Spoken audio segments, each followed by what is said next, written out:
High বন্ধুরা, আজ আমার রান্নাঘরে থাকছে সহজ একটি নাস্তা রেসিপি। বেলাবেলির ঝামেলা ছাড়াই খুব সহজেই ডিম পরোটা তৈরি করে দেখাবো। তাও আবার মাত্র 5 মিনিটে তৈরি করা যাবে। খেতেও অনেক মজার এবং সময়ও কম লাগবে। তাই দেরি না করে চলুন রেসিপিটি দেখে নিই। রেসিপিটি তৈরি করার জন্য প্রথমে নিয়েছি 1 কাপ ময়দা। ময়দার পরিবর্তে আটা দিয়েও করতে পারেন। এর মধ্যে দিয়েছি আধা চা চামচ লবণ। আর লাগবে একটি ডিম। আমি ডিমটাকে ফেটে নিয়েছি। এরপরে ডিমটাকে ময়দার মধ্যে দিয়ে একটি ব্যাটার তৈরি করে নিতে হবে। তার জন্য নিয়েছি 1 কাপ পানি। পানিটাকে একবারে দিব না। প্রথমে অর্ধেকটা পানি দিয়ে মিশিয়ে নিব। তারপরে আবারও একটু পানি দিয়ে মাখিয়ে নিলাম। এভাবে আমি পুরো 1 কাপ পানি দিয়ে একটি স্মুথ ব্যাটার তৈরি করে নিয়েছি। 1 কাপ ময়দার জন্য 1 কাপ পানি দিয়ে এবং সাথে একটি ডিম দিয়ে মেখে নিয়েছি। ব্যাটারটা ঠিক এইরকম হবে। অনেক ঘন না, আবার অনেক পাতলাও না।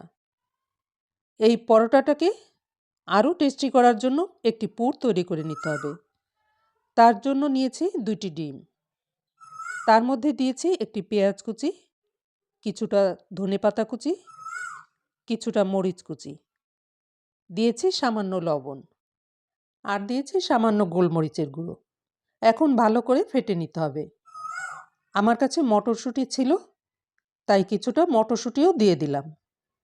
আবারও ভালো করে মিশিয়ে নিয়েছি। এবার এটাকে এক সাইডে রেখে দিলাম।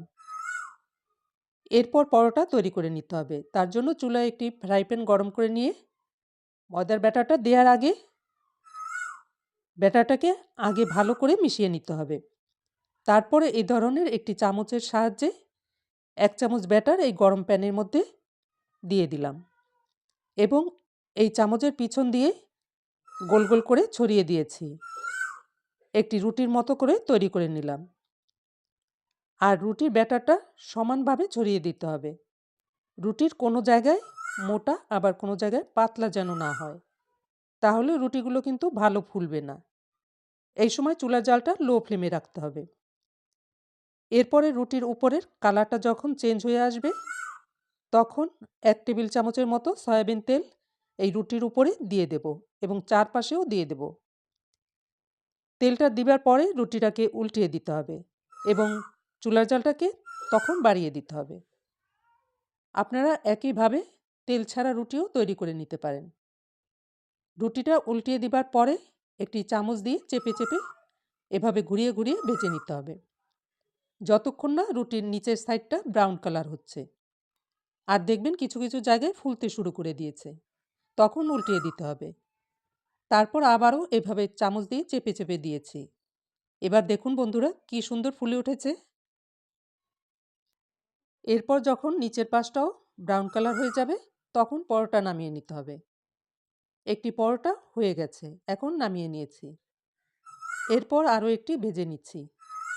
অনেক সময় আছে বেলতে ভালো লাগে না, বা সময়ও কম, দ্রুত নাস্তা তৈরি করতে হবে, তখন এইভাবে চটজলদি বানিয়ে নিতে পারেন। পরোটাগুলি তৈরি করার পরে এই পরোটা দিয়ে আমি রোল তৈরি করে দেখাবো, তাই ভিডিওটি দেখতে থাকুন। রেসিপিটি ভালো লাগলে চ্যানেলটিকে সাবস্ক্রাইব করে লাইক, কমেন্ট, শেয়ার করার অনুরোধ করছি। কথা বলতে বলতে আমি দ্বিতীয় পরোটাটাও ভেজে নিয়েছি। দেখুন কত সুন্দর লাগছে, খেতেও ভীষণ মজার। একইভাবে আমি সব পরোটাগুলি ভেজে নিয়েছি। এভাবে পরোটা ভেজে ডাল, সবজি, মাংস দিয়েও খেতে পারেন। অনেক নরম হয় রুটিগুলো। এভাবে সারাদিন রেখে দিলেও শক্ত হবে না। আর রুটিগুলি ফুলকো করতে হলে চুলার জালটাকে প্রথমে লো রেখে তারপরে উল্টানোর পরে চুলার জালটাকে বাড়িয়ে দিতে হবে। এখন এই পরোটা দিয়ে রোল তৈরি করে নেব। তার জন্য চুলায় একটি ফ্রাই প্যান গরম করে তাতে দিয়েছি 1 টেবিল চামচ সয়াবিন তেল।